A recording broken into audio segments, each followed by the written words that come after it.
Mariusz Velizadeh, or Roosh V as he is most widely known. You know, the guy who's written 15 books about getting sex in different countries? Let's just think about that.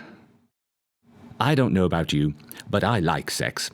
It isn't all I think about. I mean, I haven't time to write 15 books about getting it. Apart from anything else, when desirous of sex, I like to spend my time getting it, not writing about it. Sure, there may have been a time when it was something of a preoccupation, sometime around my mid-20s perhaps, but that was the stage I went through. Now sex has its place, but it isn't all I think about. Mr. Roosh is in his mid-30s. It is, apparently, all he thinks about. Actually, though, it isn't. He also thinks about immigrants and multiculturalism.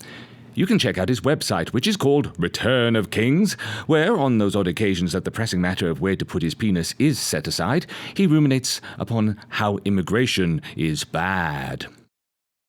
He is himself the son of Armenian and Iranian immigrants. Yes, with that same crushing inevitability that the anti-gay pastor is caught in flagrante with the rent boys, we find that Mr. Roosh is actually the thing which he hates and despises and campaigns against. That's a bit of a clue, really, isn't it?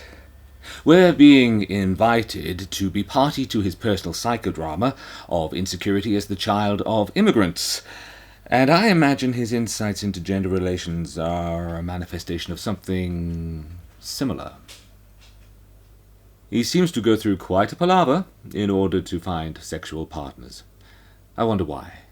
I mean, speaking for myself, this quest has usually involved associating with women who find me funny or interesting, and then I do the best I can to help things along by making sure I do not smell bad. This has usually covered it. You see, what Mr. Roosh seems to have not quite grasped is that the ladies do like a good shagging too. Oh yes, they're not especially reluctant to get jiggy, as long as you are entertaining and don't smell bad. That's about it. Be entertaining and don't smell bad. Now, I've never met the man, and the internet is not yet presented in glorious smell-o-vision, so I'll take a leap of faith here and suppose that Mr. Roosh doesn't smell bad. Of course, if I'm wrong on that point, all becomes immediately clear, but let's say he doesn't smell. That leaves him to rely merely on being entertaining. Sadly, the lengths to which he feels compelled to go in order to get his oats lead us inexorably to the conclusion that he therefore isn't at all entertaining. To address this sad deficit, does he cultivate fields of interest, build cultural capital in which he may trade insights and opinions, and mine the odd absurdity worthy of a bit of a shared giggle? Nah. He instead engages in a gamesmanship based in sales technique and physical intimidation. The sales technique bit is easy because most sales technique is about removing a subject's objection to purchasing something they actually do want and or need. It isn't about convincing someone to buy something that they don't want. You can hardly ever do that. It's about removing the objection that exists alongside the desire. And that's going to be easy because, as mentioned, women do like sex. Oh yes, they do. They like a bit of the old slap and tickle, do the ladies. All things equal, they'll quite happily indulge. And you make things equal by making it clear that all parties are going to get what they want, which may be mutual love and regard. It may just be a bit of fun. We're all consenting adults. Doesn't have to be Mills and Boon happy ever after, you know? There really isn't any need to trick or intimidate if you're fun to be around. The sad thing is that he's actually reasonably good-looking. Seriously, provided I'm right in my assumption that he doesn't smell appalling, he ought to be able to charm his way into an adequate sex life. There are blokes far less graced on the superficially aesthetic level who do just fine. Thank you very much. Why does he even have a problem? How can this model of the raging, heaving, testosterone-drunk, lone wolf alpha male not be dripping in bint? How? Oh, come on. You know it's coming. He lives in his mother's basement. Or at the very least, he's been hiding there of late. If you look further into the wisdom of Mr. Rush, you discover, quelle surprise, that his neo-masculinism does not entertain notions of volition in women.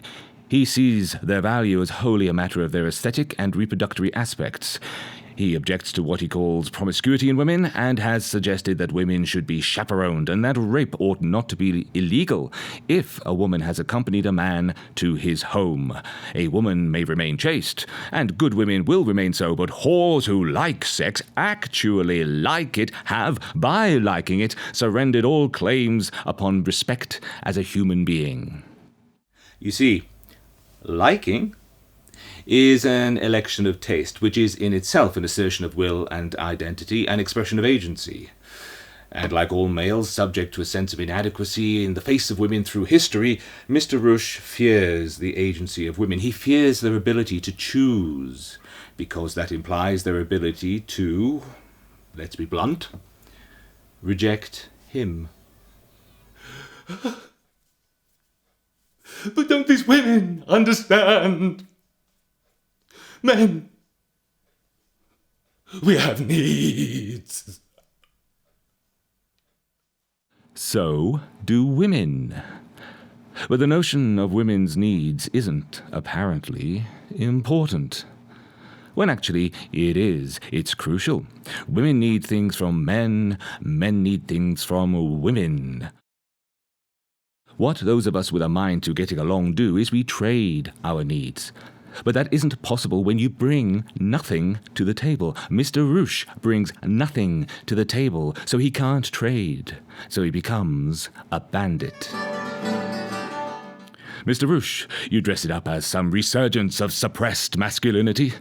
But I would locate masculinity around a capacity for bravery. You sometimes have to go out there, exposed, standing for what you believe in, being who you are.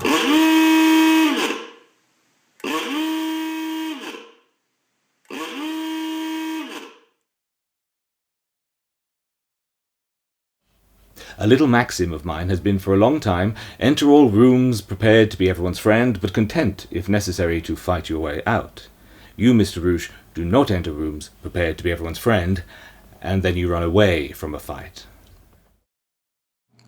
The physical intimidation you are content to deliver upon a lone female, no doubt selected partly because she's smaller than you, is mere brutishness, not bravery. You, sir, are a bandit and a brute. You are of a type with ISIS and other such moral cowards who wish to impose simplistic rules and conformity because you fear complexity. You fear difference, which would require you to be malleable and mutable and adaptable and therefore exposed. You fear to encounter other people's vision of you. You and your legion of acolytes are, in short, not kings returning for your birthright, but rather inadequate, foot-stompy, demanding brats who want to play the games but never learn to share. You are kings in precisely the manner the tantrumy 2-year-old is a king, in that you are subject to an overpowering sense of entitlement born of nothing other than an inability to accept that your mother's ministrations to your every need were a necessary stage and not a life's project. Shut up, brats. Men talking,